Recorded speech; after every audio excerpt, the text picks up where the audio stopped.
I'm definitely expecting some smash mouth football. You know, when you have a big offensive line, you can really take control of the game.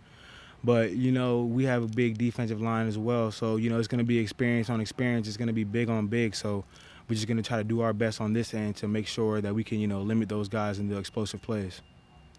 A lot of those big defensive linemen you've got are true freshmen, redshirt freshmen who kind of got the baptism at Saturday. How did these guys look? They looked very good. You know, coming into college, you know, we just wanted to get them ready, wanted to get them confident. You know, they've been responding. Whatever we've asked them to do, you know, they've been answering the bell. Gary Smith, Aeneas Peebles, Dwayne Carter, you know, Michael Larby, all guys that have just come in and been trying to compete, trying to work hard, and trying to get better every day. So we can't ask nothing else. All right, let's go to Tom Shanahan. Hey, Derrick, one of the questions this year was about stopping the run up the middle, and Notre Dame went after you guys early. You and Ben did a really good job. And then Ben's being a lot lighter than, you're the 300-pounder. Ben's being a lot lighter. How did you guys make him work? You know, our coach says, you know, it's all about heart. You know, those guys are a big offensive line. They're physical. They get pushed off the line, but you know, we just got to meet force with force. You know, we just got to be ready for what we got to be ready for what they threw at us. You know, they were a big team. They like to get on you early, so we just worked in practice on, you know, shooting our hands. You know, driving our feet on contact. And, you know, just trying to get them off of us. Great, thank you. Thank you. All right, let's go to Vashti Hurt. Hi, speaking about your guys' defensive performance on Sunday, you kind of held Notre Dame relatively in check that first quarter and really throughout the game. What kind of statement do you guys think you made as a defense coming out of the blocks playing such a talented team? I feel like we make the same statement every year. You know, we just a bunch of guys that want to work hard. We want to compete. It doesn't matter who we play against. It doesn't matter what the day is. It doesn't matter what the weather is. We're gonna show up and we're gonna play. Probably one of the best in the country. So just you guys held your own for really most of the game. So does that type of performance give you a momentum or a confidence booster for the rest of the season? I feel like it definitely helps us going forward. You know, first game, you know, to see what you got, see what you're doing good, see what you need to work on. I feel like it was a good day for us.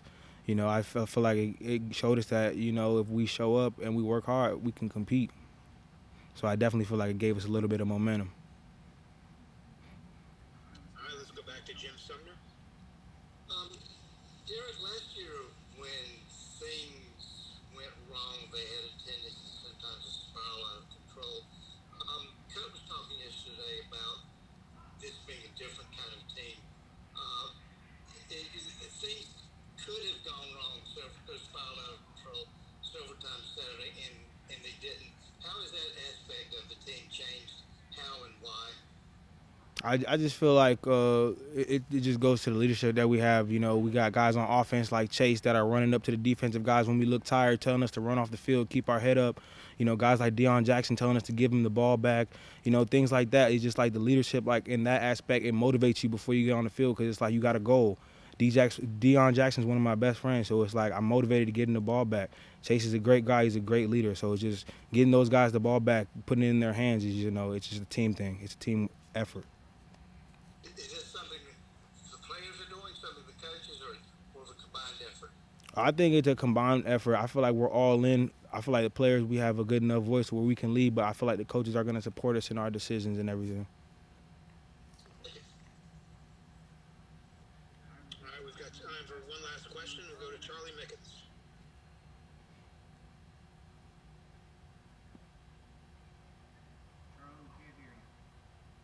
Hold on here. Hey, Derek, you all played in front of a decent crowd last week. What's going to be like in Wallace Wade this week with no fans, no band, no cheerleaders, none of that? I mean, all I can say is you're going to hear a lot of pads popping. You're going to hear a lot of physical play, and you're going to hear a lot of, you know, good football being played out there. Chase, Coach was talking about the other day about a big part of quarterback play being taking ownership of the team. As a quarterback, what do you think that means? Wow. Obviously, I think that starts with leadership. And for me to be the starter here, I got to take a larger role into that, be more vocal, leading in every category on and off the field, and then taking ownership of the plan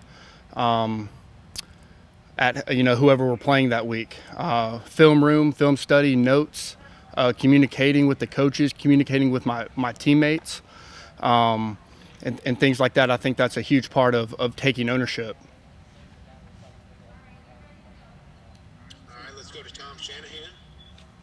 Hey, Chase, I asked Coach yesterday about the black decals you guys wore on your helmets, which I thought was a pretty impressive and bold statement, more than just wearing a T-shirt.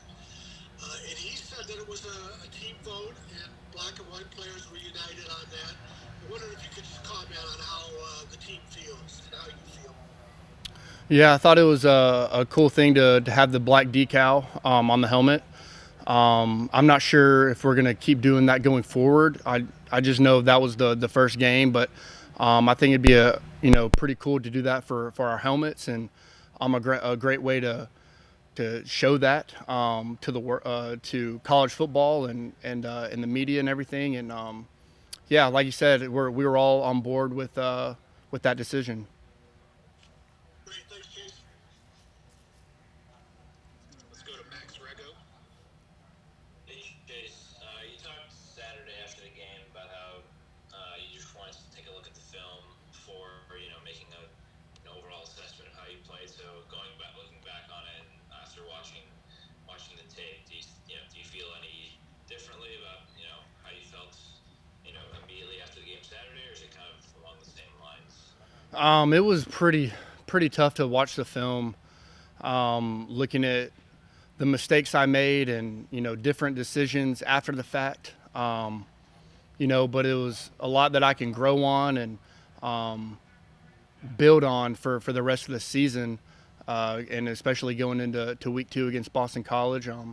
There's some throws I want back, some decision making. I want to play faster, but I thought I played really hard, and we didn't give up, and I thought you saw that in our team. And so going into this week, we're gonna correct a lot of those things we messed up on and make it better. Let's go to Jim Sumner. Hey, Chase, I want to ask you about one member of your wide receiver for you. Phil Johnson is one of the best kick returners in the country. Fast, explosive, very, very dangerous. So far, he hasn't been able to channel that, those attributes as a wide receiver.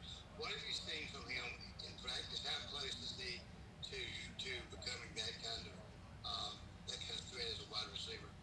Yeah, he's got speed.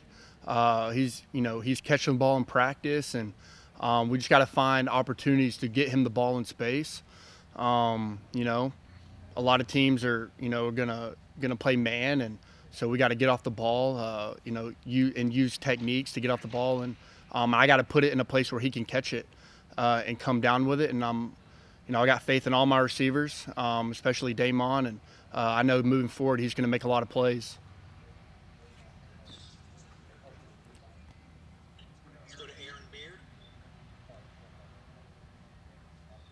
Hey, Chase, you guys didn't open with the kind of game that you just ease into play. It was a real test on the road against a really good opponent. I'm curious, how does that help you maybe for week 2, as far as that's your starting point in really difficult situation?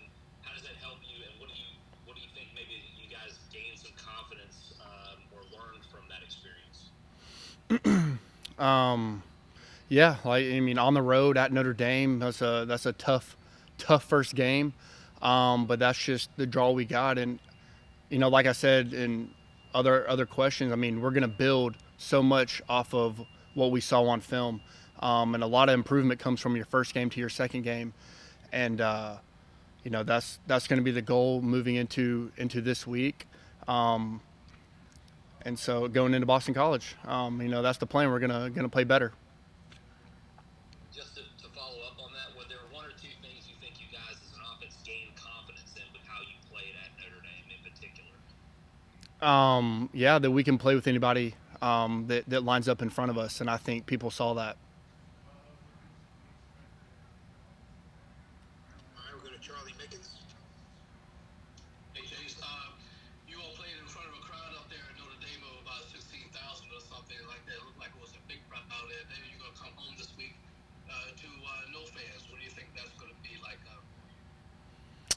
Yeah, that'll be different. I'm not really sure. I mean, it's never happened before. I've never played a game where there's no fans, and so I'm sure it'll be a little bit of an adjustment. Pre-game, you're gonna have to, bring your own juice and level of intensity. You're not gonna have the fans behind you, but that's just kind of what it is. It is what it is, and you just deal with it and play the game. All right, we'll close things out with Jim Sumner. Since you're playing a team Saturday that has a new coaching staff that did play a spring game that hasn't played a game yet, how do you prepare for a team like that without really knowing what you're going to be facing? Yeah. Well, you just watch a lot of film that their previous coaches where they coached at, and study those tendencies, and pretty much they have the same defense as last year. I know they got a couple grad transfers, and but for the most part, from what I remember and playing against, they got a lot of people coming back, and so we know a little bit of their personnel, just not really their scheme and what they're going to do yet. But we got some intel and some insight on what they might do, and that's just what we're going to prepare for. And then during the game, if it's not what we expect, you adjust. That's how you win. But their head coach is a defensive secondary specialist, so does that give you special cause for concern?